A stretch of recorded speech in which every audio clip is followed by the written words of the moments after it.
Friends from around the world, welcome. My name is Roberto Perez, the founder of Yogic Productions. Thank you very much for joining me on my personal Mount Sinai, a place where I come to appreciate the view, to think about life, and to feel closer to God. Now today I wanted to talk to you about a very sensitive topic among Christians: tattoos, and the journey that led me to get what could be the most interesting tattoo in the world. Now, I'm not going to debate whether or not tattoos are permitted for Christians. Instead, I'll be dropping a link into the description box below to a video that I recommend for you to watch in your own spare time. Now let's bite into the cake of the subject, the story of the most interesting tattoo in the world. It is a story of patience and of how God works slowly but surely over time. I was born in the Philippines, a beautiful Southeast Asian country with over 7,000 islands. At least 92% of its population is Christian.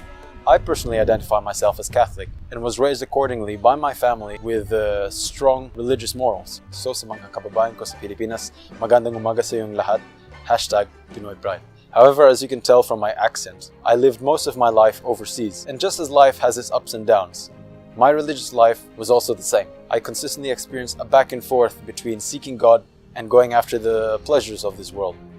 But my strong sense of being a Catholic always drove me forward. And so it came to pass that I traveled solo throughout Italy, and I experienced a rekindling of my faith when I was in St. Peter's Basilica in the Vatican City. After having confession and leaving the confessionary area, my face started to break into a smile. It was a grin from ear to ear, unlike anything I've ever experienced before.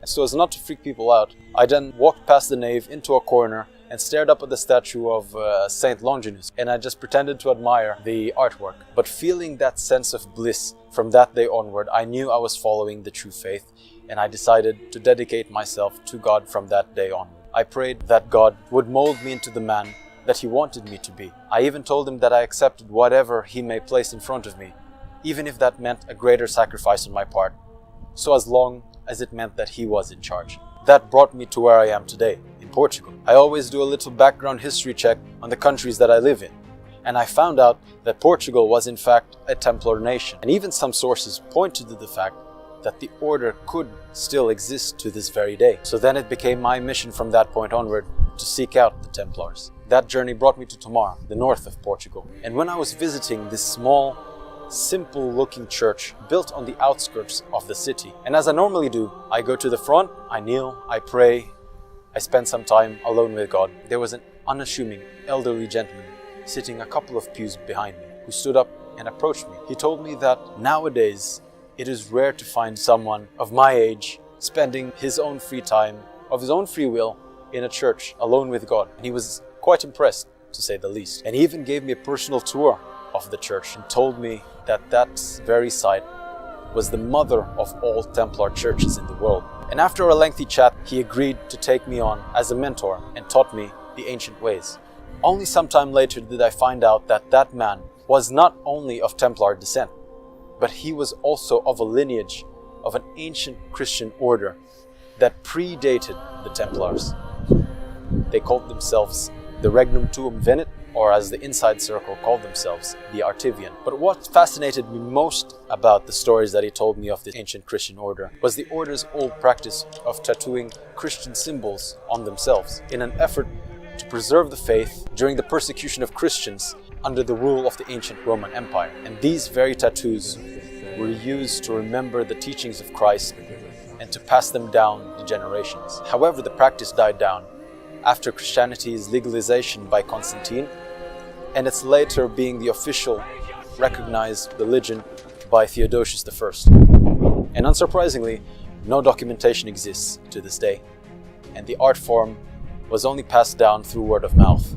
It was unfortunate though that before my training with my mentor was complete, he passed away. But on that day, in honor of him, I decided to revive the ancient Artivian art form of the tattoo. And the result of all that is, as you can see, right here in front of you. Now I'm trying to remain composed, especially amidst this blasting wind that is going on all around me. But let me explain at least one main part of it to you today. You see, this part This part here is what I call the pawn, for its resemblance to the chess piece. As you can see, the head, the body, and the base. In fact, it is a modified outline of St. Peter's Basilica in Vatican. As you can see, the basilica being here, and these two are the sort of gates that surround it. But symbolically, it represents, among many other things, the main stories of the Bible.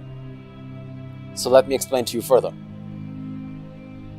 The story starts on this little circle right here, which represents the forbidden fruit eaten by Adam and Eve that led to their exile from heaven by God. Now the sign of the covenant that God gave to Adam and Eve was the rest on the Sabbath, or the seventh day, which is symbolized by this 7-tipped armband around my arm. And as we follow the line to this point here, we come to the next story, which is the story of Noah and his family and how they were saved from the great flood by God's command to build a big boat called the ark. And the sign of the covenant given to them by God was the rainbow, as you can see loosely here represented by the ark. And as we follow that line further, we come to the next story, the story of Abraham and his family, where through his obedience to God, he became the father of Israel. And the sign of the covenant that God established with Abraham and the Israelites was circumcision, which is symbolized here by the missing line on this part as compared to this side. And as we follow the line again to the top, we come to the next story, which is the story of Moses leading the Israelites out of slavery from Egypt. And the sign of the covenant that God established with them was the Passover, symbolized by how we have to jump over or pass over this gap to get to the other side. Now this long line here symbolizes the long 40 years that the Israelites spent in the desert, wandering in search of the promised land, arriving only generations after to get to this story, which is the story of King David, who with his son Solomon built the next sign of God's covenant with man, which was the temple, the first government in communion with God, represented here by the outline of the basilica itself.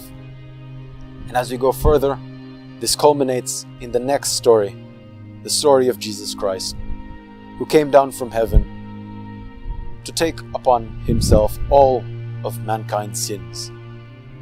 And the sign of the covenant is still experienced today, which is the Eucharist, represented by the circle here with a cross. Now, overall, this whole piece teaches us how God likes to work slowly but surely in the salvation of humankind, for the betterment of man and for the whole world.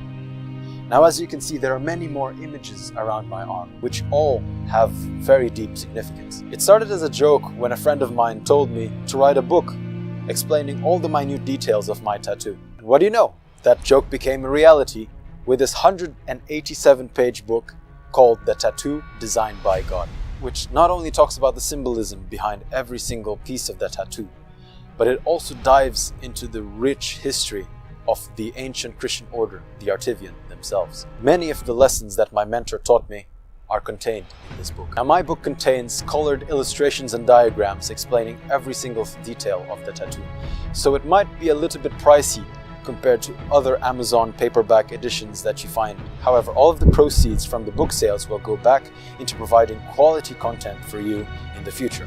And as a closing message, I bid you to lead the movement to create a better world. God wills. Thank you.